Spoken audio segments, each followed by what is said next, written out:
সম্মানিত ভাই সাহেব, আমি এই এলাকায় আজকেই আসলাম, এর আগে আসি নাই। একবার দুবার না অনেকবার।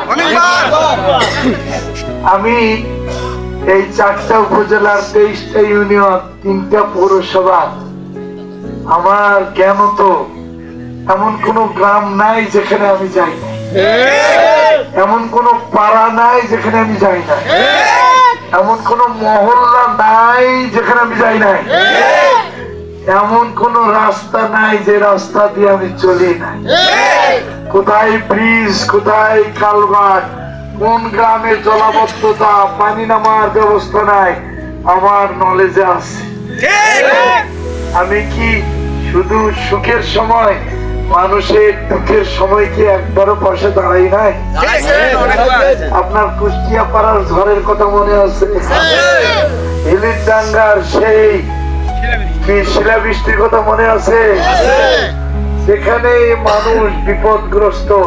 আমি বলবো না আমরা কোটি কোটি টাকা দিয়েছি, কিন্তু আমাদের সাধ্য অনুযায়ী মানুষের পাশে দাঁড়িয়েছে। আমরা ওই সময় দেখি নাই কে বিএনপি করে, কে আওয়ামী লীগ করে, কে জাতীয় পার্টি করে, কে মুসলমান, কে হিন্দু, আমরা এটা বাছাই করি না।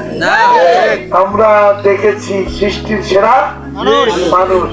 ভাইরা আমার, এমপি এটা কোনো অহংকারের পোস্ট নয়, এটা কোনো পদ পদবি নয়, এটা আমানত। এই আমানত রক্ষা করতে না পেলে কঠিন সেই সাজা, জাহান্নামে যেতে হবে। আমি কথার কথা কয়দিন বাঁচবো? আমার আপন 3 জন ভাই আমার বয়সে অনেক ছোট, তারা মারা গেছে, আর আল্লাহ আমাকে এখনো রাখছে। কালকে যে মারা যাবো না, আজকে যে মারা যাবো না, কে বলিস?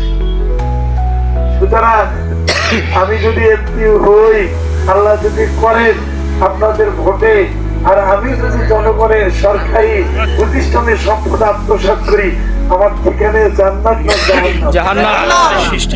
আমার এই সম্পদ যে ছেলে মেয়ের জন্য রাখে যাব, তারা কি বিপদের দিন আমাকে একটা নেকি দেবে? তাহলে আমার তো দুনিয়াও গেল, আখিরাতও গেল। দোয়া করবেন না আমার জন্য? আপনাদের সকলের দোয়ায় আল্লাহ যেন আমাদের এই দিনাজপুর শহরে দাঁড়িপাল্লার বিপুল বিজয় দান করেন। আমিন।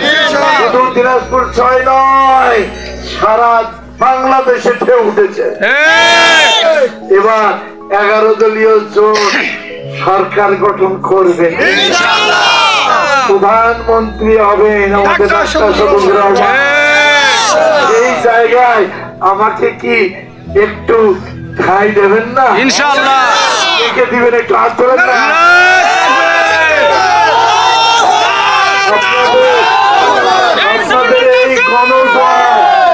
আপনাদের এই গণজোয়ার আল্লাহ কবুল করুন।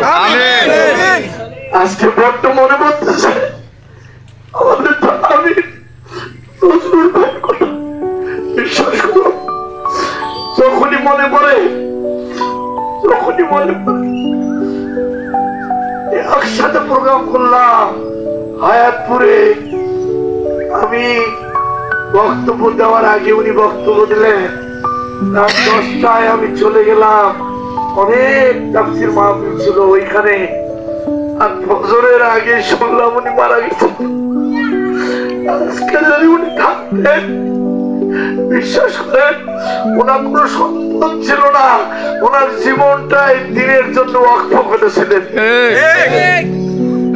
আমরা দোয়া করি আল্লাহ তাআলা তাকে জান্নাত নসিব করুন।